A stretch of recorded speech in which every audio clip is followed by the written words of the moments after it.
सामने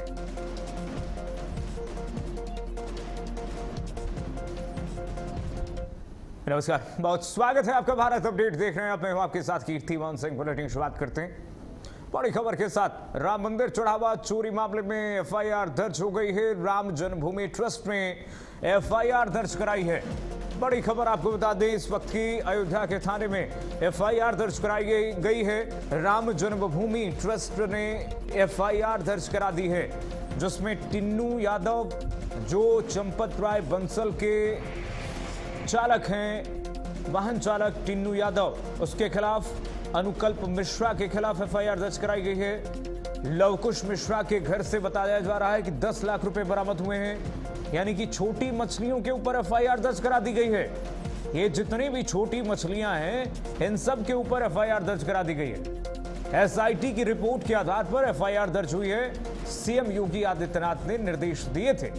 और ये देखिए किसके खिलाफ एफआईआर दर्ज की गई है। टिन्नू यादव, लवकुश मिश्रा, इन लोगों के खिलाफ एफआईआर दर्ज कराई गई है। और एफआईआर दर्ज कराई है राम मंदिर जन्मभूमि ट्रस्ट ने एफआईआर दर्ज कराई है।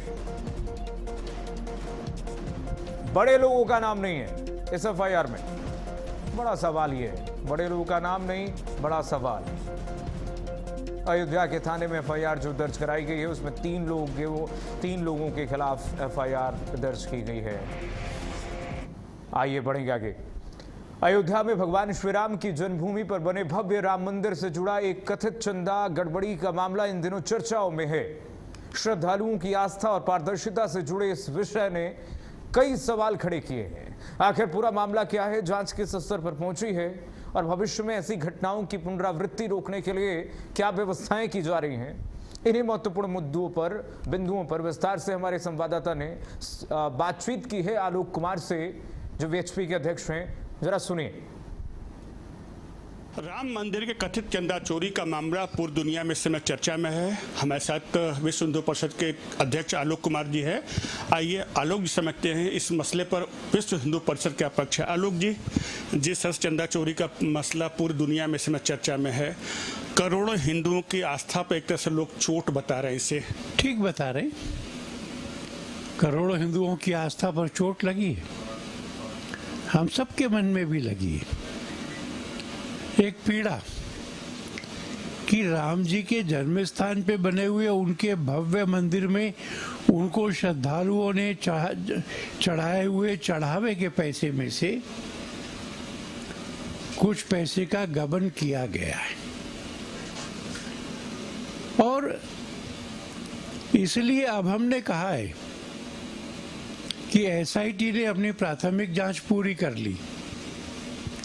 उसमें उन्होंने कुछ लोगों के नाम भी बताए होंगे, कुछ एविडेंस का भी जिक्र किया है, जैसा सीसीटीवी इत्यादि। इसलिए अब यह उचित होगा कि इस मामले में एफआईआर करी जाए।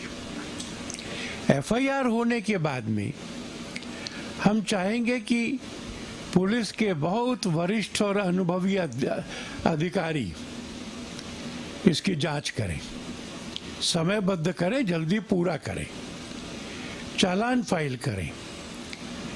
हम चाहेंगे कि ये मामला फास्ट ट्रैक कोर्ट में जाए, डे टू डे सुनवाई हो और अब से 4-5 महीने के अंदर न्यायालय में मुकदमा पूरा होकर अगर हम अपराधियों को जेल में जाते हुए देखेंगे, तब हिंदू समाज को उसका संतोष होगा। आलोक जी, विश्व हिंदू परिषद की अगर बात करें, चाहे राम मंदिर के आंदोलन का समय हो, चाहे निर्माण का समय हो, एक बड़ी भूमिका रही है। अब विश्व हिंदू परिषद ऐसा क्या कुछ करेगा जो श्रद्धालुओं का विश्वास थोड़ा डगमगाया है पुनः कायम हो? सीधे विश्व हिंदू परिषद को इसमें कुछ करना नहीं है। हम थोड़ा निगरानी रख रहे हैं, ध्यान रख रहे हैं, क्योंकि विश्व हिंदू परिषद का मंदिर के संचालन में कोई भाग नहीं है। पर हम ये चाहेंगे कि जहां मैंने ये बताया कि उनको दंड मिले, वहां मंदिर की व्यवस्थाएं आधुनिक तरीके से, मॉडर्न इक्विपमेंट्स के सहारे से, कॉम्पिटेंट एक्सपीरियंस्ड ऑफिसर्स के द्वारा फूल प्रूफ बनाई जाए, राम जी का एक भी पैसा दाएं बाएं ना हो सके, ऐसी व्यवस्थाएं खड़ी हुई और पिछले कृत्यों का अपराधियों को दंड मिला, तो मुझे लगता है कि हिंदू समाज का विश्वास पूरा वापस लौटेगा और चीजें ठीक से चलेंगी। आलोक जी, कुछ लोग इस घटना को लेकर पूरे मंदिर प्रशासन पर आरोप लगा रहे हैं, आप इसको कैसे देखते हैं? मैं समझता हूं कि बहुत सारे लोग इसको 2027 के चुनाव की तैयारी मांग रहे हैं। हम लोगों ने आजादी के बाद इतने साल जो राम मंदिर का भीषण संघर्ष लड़ा है, ये ना तो मुगल शासन के खिलाफ था ना अंग्रेज शासन के खिलाफ था। ये सारा संघर्ष कांग्रेस की सरकार और समाजवादी पार्टी की सरकार से था। पंडित नेहरू से लेकर के राहुल गांधी तक मंदिर का विरोध हुआ है केवल। मुलायम सिंह जी से लेकर अखिलेश यादव तक कारसेवकों पे गोलियां चली थी, लोग मारे गए थे। सब तरह से मंदिर के विरोध में कितनी भी दूरी तक जाना, और कुछ वर्षों के बाद भी समाजवादी पार्टी के अधिकारी से पूछा गया तो उसने कहा गोलियां चलाना आवश्यक था, क्षमा नहीं मांगी। कांग्रेस ने सुप्रीम कोर्ट को कहा था कि राम तो कोई थे ही नहीं, वो एक माइथोलॉजिकल फिगर है। ये लोग आज राम जी के समर्थन में कैसा खड़े हो गए?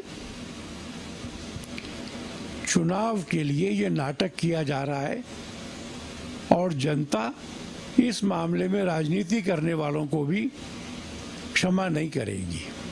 आलोक जी, अभी आपने 2027 का जिक्र किया, आपने अखिलेश यादव का भी नाम लिया। क्या आपको लगता नहीं कि 2027 का जो आने वाला विधानसभा चुनाव है, कहीं न कहीं बैठे बिठाए इस घटना ने विपक्ष को एक मौका दे दिया है?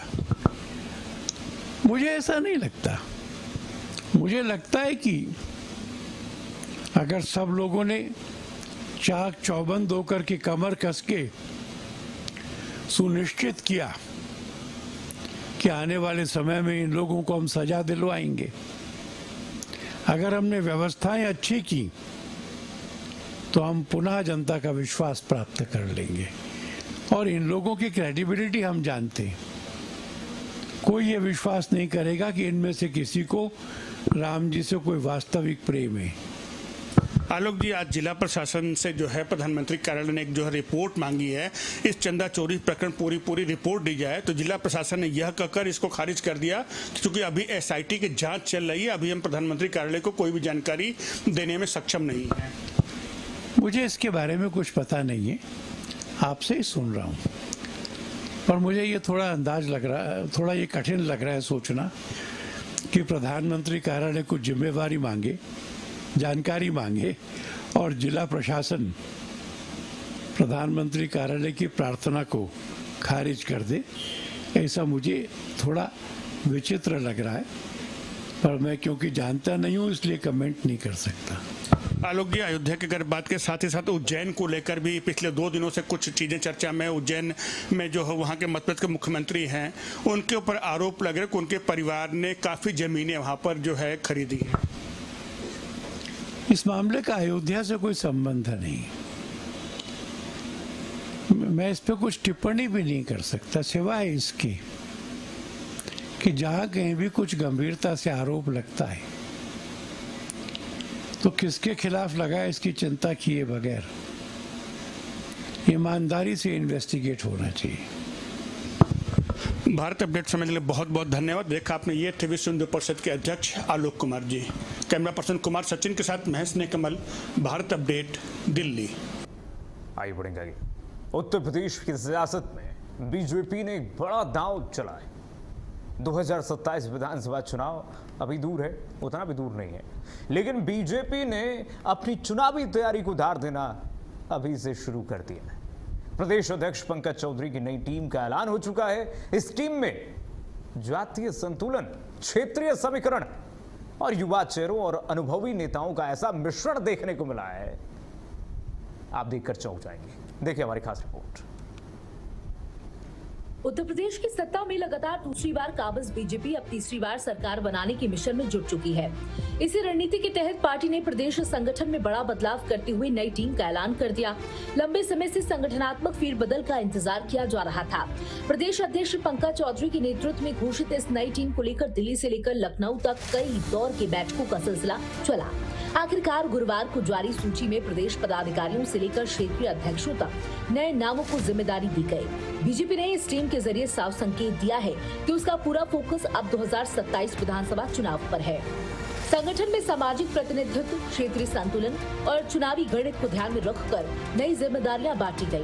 पार्टी ने 19 उपाध्यक्ष, 8 महामंत्री और 19 मंत्रियों को नियुक्ति करते हुए बूथ से लेकर प्रदेश स्तर तक संगठन को मजबूत करने की कवायद शुरू कर दी। बीजेपी की नई टीम में सबसे ज्यादा चर्चा संगठन मंत्रियों की नियुक्तियों को लेकर हो रही है। पार्टी ने अलग अलग सामाजिक वर्गों और क्षेत्रों से आने वाले नेताओं को मौका दिया। विजय शिवहरे, बसंत त्यागी, शिवभूषण सिंह, शहजानंद राय, अंकुश शर्मा, अनिल यादव, अवधेश श्रीवास्तव, विजय राजभर, प्रमेंद्र जागड़ा, विश्वकर्मा, किरण लोधी, राकेश बंद, संचिता सिंह चौहान, रजनी पांडे, राहुल वाल्मीकि, महामेधा नागर, दीपमाला संतोषी, सुहासिनी जायसवाल, यतीन्द्र शर्मा और आकांक्षा सोनकर को मंत्री बनाया गया। इन नियुक्तियों से साफ है कि बीजेपी ने न सिर्फ पारंपरिक वोट बैंक बल्कि नए सामाजिक समूह को भी संगठन में प्रतिनिधित्व देने की कोशिश की। खास बात यह है कि पिछड़े दल और महिलाओं को भी पर्याप्त जगह देकर सामाजिक विस्तार की रणनीति अपनाई गई है। महामंत्री पद को संगठन का सबसे अहम पद माना जाता है क्योंकि प्रदेश स्तर पर रणनीति बनाने और उसे जमीन पर उतारने की जिम्मेदारी इन्हीं नेताओं के कंधों पर होती है। बीजेपी ने राम प्रताप सिंह चौहान, गीता शाक्य, अभिजात मिश्रा, उपेंद्र रावत, संजय राय, शंकर लोधी, दिलीप पटेल और राजेश चौधरी को महामंत्री बनाया। इन नियुक्तियों में भी सामाजिक और क्षेत्रीय संतुलन का पूरा ध्यान रखा गया। ब्राह्मण, ठाकुर, ओबीसी और अनुसूचित वर्गों से आने वाले नेताओं को शामिल कर बीजेपी ने ये संदेश देने की कोशिश की कि संगठन में सभी वर्गों की भागीदारी सुनिश्चित की जा रही है। माना जा रहा है कि ये टीम आने वाले दिनों में बीजेपी की चुनावी रणनीति को अमली जामा पहनाने में बड़ी भूमिका निभाएगी। उपाध्यक्षों की सूची में काफी अहम मानी जा रही बीजेपी ने प्रदेश में 19 उपाध्यक्ष बनाकर अलग अलग जातीय समूह को साधने की कोशिश की। सुरेश राणा, सत्यपाल सैनी, ब्रज बहादुर, धर्मेंद्र सिंह, मोहित बेनीवाल, देवरा कोरी, प्रियंका रावत, दुर्वजय शाक्य, रमेश सिंह, नीरज सिंह, अर्चना मिश्रा, पूजा पाल, शंकर गिरी, कामेश्वर सिंह, कृतिका अग्रवाल, सुरेश मौर्य, राजेश यादव, कृष्ण बिहारी राय और आलोक गुप्ता को उपाध्यक्ष बनाया गया। इन नामों को देखते हुए साफ नजर आता है कि बीजेपी ने सवर्ण, पिछड़ा, दलित और व्यापारी वर्ग के बीच संतुलन साधने की कोशिश की। खासकर पश्चिमी यूपी, पूर्वांचल, अवध और बुंदेलखंड जैसे क्षेत्रों को ध्यान में रखते हुए संगठनात्मक जिम्मेदारियां बांटी गई। बीजेपी की सबसे बड़ी रणनीति 6 संगठनात्मक क्षेत्रों को साधने की रही। पार्टी ने प्रदेश को पश्चिम, ब्रज, कानपुर, अवध, काशी और गोरखपुर क्षेत्र में बांट रखा है। नई नियुक्तियों में इन सभी क्षेत्रों का विशेष ध्यान रखा गया। पश्चिम क्षेत्र की कमान गुर्जर समुदाय से आने वाले नवाब सिंह नागर को दी गई। इसे पश्चिमी यूपी में गुर्जर वोट बैंक को मजबूत करने की रणनीति माना जा रहा है। ब्रज क्षेत्र में पूरन लाल लोधी को जिम्मेदारी देकर लोध समुदाय को साधने की कोशिश की गई। कानपुर क्षेत्र में किशोर साहू, अवध क्षेत्र में अवधेश द्विवेदी, काशी क्षेत्र में अशोक चौरसिया, गोरखपुर क्षेत्र में विनोद राय को जिम्मेदारी सौंपी गई। इन नियुक्तियों के जरिए बीजेपी ने क्षेत्रीय नेतृत्व को मजबूत करने और स्थानीय समीकरणों को साधने का स्पष्ट संदेश दिया। अगर जातीय गणित की बात करें तो बीजेपी की नई टीम में सबसे ज्यादा फोकस ओबीसी वर्ग पर दिखाई देता है। पार्टी ने लंबे समय से अपने कोर वोट बैंक सवर्ण वर्ग के साथ साथ पिछड़े वर्गों को मजबूत करने की रणनीति अपनाई है। इसी का असर नई टीम में भी दिखाई दिया। सत्यपाल सैनी, दुर्वजय शाक्य, सुरेश मौर्य, मोहित बेनीवाल, धर्मेंद्र सिंह, राजेश यादव, पूजा पाल, कृष्ण बिहारी राय जैसे चेहरों को बड़ी जिम्मेदारी देकर बीजेपी ने साफ संकेत दिया कि 2027 में ओबीसी वोट बैंक उसके चुनावी अभियान का केंद्र रहेगा। इसके अलावा कुशवाहा, मौर्य, सैनी, पाल, जाट, कुर्मी और यादव समुदाय को भी प्रतिनिधित्व देकर सामाजिक विस्तार का संदेश दिया गया। सवर्ण समीकरण पर बीजेपी ने खास ध्यान दिया। पार्टी ने 4 ठाकुर नेताओं सुरेश राणा, रमेश सिंह, नीरज सिंह और कामेश्वर सिंह को उपाध्यक्ष बनाकर इस वर्ग में अपनी पकड़ मजबूत बनाए रखने का प्रयास किया। वहीं ब्राह्मण समाज से अर्चना मिश्रा, ब्रज बहादुर और शंकर गिरी को अहम जिम्मेदारी देकर संतुलन साधा गया। वैश्य समाज से कृतिका अग्रवाल और आलोक गुप्ता को संगठन में जगह दी गई। दलित वोट बैंक पर भी बीजेपी का खास फोकस दिखाई देता है। पार्टी ने देवेश कोरी और प्रियंका रावत को उपाध्यक्ष बनाकर गैर जाटव दलित समाज को संदेश देने की कोशिश की। बीजेपी का मानना है कि दलित समाज के विभिन्न वर्गों में उसकी स्वीकार्यता लगातार बढ़ रही है और संगठन में प्रतिनिधित्व देकर इस आधार को और मजबूत किया जा सकता है। यही वजह है कि नई टीम में दलित और पिछड़े वर्गों के कई चेहरों को महत्वपूर्ण जिम्मेदारियां दी गई। बीजेपी की नई टीम में महिलाओं को भी पर्याप्त प्रतिनिधित्व दिया गया। गीता शाह, प्रियंका रावत, अर्चना मिश्रा, पूजा पाल, कृतिका अग्रवाल, संचिता सिंह चौहान, दीपमाला संतोषी, महामेधा नागर, आकांक्षा सोनकर और सुहासिनी जायसवाल जैसे नाम इस बात का संकेत देते हैं कि पार्टी महिला नेतृत्व को आगे बढ़ाने की रणनीति पर काम कर रही है। 2027 के चुनाव में महिला मतदाताओं की भूमिका को देखते हुए इन नियुक्तियों को काफी अहम माना जा रहा है। नई टीम के ऐलान के बाद पार्टी नेताओं में उत्साह का माहौल है। दोबारा उपाध्यक्ष बनाए गए ब्रज बहादुर ने पार्टी नेतृत्व का आभार जताते हुए कहा कि संगठन ने जिस भरोसे के साथ उन्हें जिम्मेदारी दी उसे पूरी निष्ठा के साथ निभाया जाएगा। उन्होंने कहा कि कार्यकर्ताओं के सहयोग से बीजेपी को और मजबूत बनाया जाएगा। 2027 में ऐतिहासिक जीत दर्ज करने के लिए संगठन पूरी ताकत के साथ मैदान में उतरेगा। मैं अपने केंद्रीय नेतृत्व का, अपने प्रदेश नेतृत्व का बहुत बहुत आभार व्यक्त करता हूं, धन्यवाद देता हूं कि मुझे फिर से जिम्मेदारी दी है और मुझे लगता है कि जो काम मुझे पार्टी सौंपेगी मैं उसे निष्ठा से, ईमानदारी से और पार्टी के हित में जरूर करूंगा। तीसरी बार आप उपाध्यक्ष बने हैं, इस बार युवा ज्यादा चेहरे हैं, क्या संरक्षक की भूमिका आपकी रहेगी इसलिए आपको बनाया गया? हाँ, आयु के हिसाब से तो आप संरक्षक मान ही सकते हैं कि मैं संरक्षक की भूमिका है और मैं संगठन मंत्री रहा हूँ, तो इसलिए कार्यकर्ताओं का संरक्षण करना, कार्यकर्ताओं का साथ देना मेरी भी पहली नैतिक जिम्मेदारी है। ये टीम बड़ी अहम मानी जा रही है क्योंकि 2027 का चुनाव आने वाला है और तीसरी बार जो पार्टी है 17 के बाद 22-27 के मिशन पर है। क्या प्लानिंग रहेगी? ये टीम कैसे लगता है कितना आसान कर देगी चुनाव? चुनाव तो आसान है। भारतीय जनता पार्टी हमेशा जनता के बीच में रहती है। हम आप देख रहे हो विभिन्न अभियानों के माध्यम से बूथ बूथ जा रहे हैं। अभी 12 साल का कार्यक्रम अभियान चल रहा है, उसमें भी हम लोग जा रहे हैं। हमारे नेता, हमारा नेतृत्व हमेशा जनता के बीच में रहता है और उसी का कारण है कि हम लोग हर समय चुनाव के लिए तैयार रहते हैं। बहुत सारी पार्टियां आप देख रहे हो अभी घरों में है, जब आचार संहिता लागू हो जाएगी तब अपनी गाड़ियां निकालेंगी, तब वो जनता के बीच में जाएंगी। हमारे कार्यकर्ता अभी से हम लोग तैयार हैं और मुझे लगता है 2017 से बड़ा मैंडेट इस बार 2027 में पार्टी पाएगी। आप अनुभवी हैं, संरक्षक के रूप में है, परीक्षा कभी होती है तो जो पास होता है उससे बधाई मिलती है और जिसका नहीं होता उसे आश्वासन मिलता है। जिन लोगों का नहीं हुआ है, जिन लोगों को पद नहीं मिला, उनको आप क्या संदेश देना चाहते हैं? संदेश की आवश्यकता नहीं है। भारतीय जनता पार्टी है, यहाँ भूमिकाएं बदलती हैं, लोगों का काम बदलता है, लोगों को क्या जिम्मेदारी दी है इसका कोई महत्व नहीं है। भूमिकाएं बदलती हैं। जिनको जिम्मेदारी इसमें नहीं घोषित हुई है उनकी 2-3 दिन में, 4 दिन में आपको दिखाई दे जाएगा कि किस भूमिका में वो लोग काम करने वाले। हर कार्यकर्ता को, हर पदाधिकारी को भूमिका निश्चित है और कार्य करने का मौका मिलेगा। ऐसा कुछ नहीं कि अंतिम सवाल सर, क्या पीडीए की काट है ये टीम? पीडीए का हमारा कंसेप्ट ही नहीं है, हमारा कोई मुद्दा ही नहीं है। पीडीए जिनका मुद्दा है मैंने आपको बता दिया, एक ही परिवार से 5 यादव, अगर कोई यादव ढूंढेंगे, पीडीए अगर ढूंढेंगे माने परिवार। हमारे यहाँ परिवार नहीं है, हमारे यहाँ समाज है, हमारे यहाँ पूरा भौगोलिक स्थिति है। हम सारे समाजों को प्रतिनिधित्व देने वाले लोग हैं, सबका विश्वास हमें जीतने वाले लोग हैं। सबका विकास, सबका विश्वास हमारे प्रधानमंत्री जी का नारा है और सबका विश्वास जीतने में हमारी पार्टी के कार्यकर्ता, पदाधिकारी, नेता, नेतृत्व सफल हुआ है और उसी का कारण है कि आज पूरी जनता, पूरा देश भारतीय जनता पार्टी के साथ है। आज 22 प्रदेशों में भारतीय जनता पार्टी के मुख्यमंत्री हैं। ये छोटी मोटी बात नहीं है। तो मैं आपके माध्यम से यही कहना चाहूंगा कि जनता हम पर भरोसा करे और जनता का हम विश्वास जीतने में कामयाब हैं और हम निश्चित 2027 में फिर सरकार बनाएंगे। वहीं लगातार दूसरी बार महामंत्री बनाए गए रामप्रताप सिंह चौहान ने भी पार्टी नेतृत्व का धन्यवाद किया। उन्होंने कहा कि संगठन की प्राथमिकताओं को बूथ स्तर पर तक पहुंचाया जाएगा और हर कार्यकर्ता को चुनावी मिशन से जोड़ा जाएगा। उन्होंने भरोसा जताया कि नई टीम बीजेपी के संगठनात्मक ढांचे को और मजबूत करेगी तथा 2027 के चुनाव में पार्टी को लाभ पहुँचाएगी। लगता ही है, देखिए कोई सोसाइटी का भी चुनाव होता है तो उसमें भी चुनने में समय लगता है और ये तो पूरे प्रदेश और सबसे बड़ा प्रदेश उसका ये सब इसमें से ही लोग छांटे गए होंगे, चर्चा हुई होगी, लोगों की कार्य क्षमता को देखा गया होगा। तो आई है लेकिन दुरुस्त आई है एकदम सूची। समाज के प्रत्येक वर्ग को हम लोगों ने इसमें समायोजित किया है और कहते हैं ना सर्वग्राही और सर्वस्पर्शी टीम बनी है। हमारे 6 क्षेत्र हैं, 6 क्षेत्रों का प्रतिनिधित्व है और बड़ी संख्या में बहनों का प्रतिनिधित्व भी इसमें हुआ है।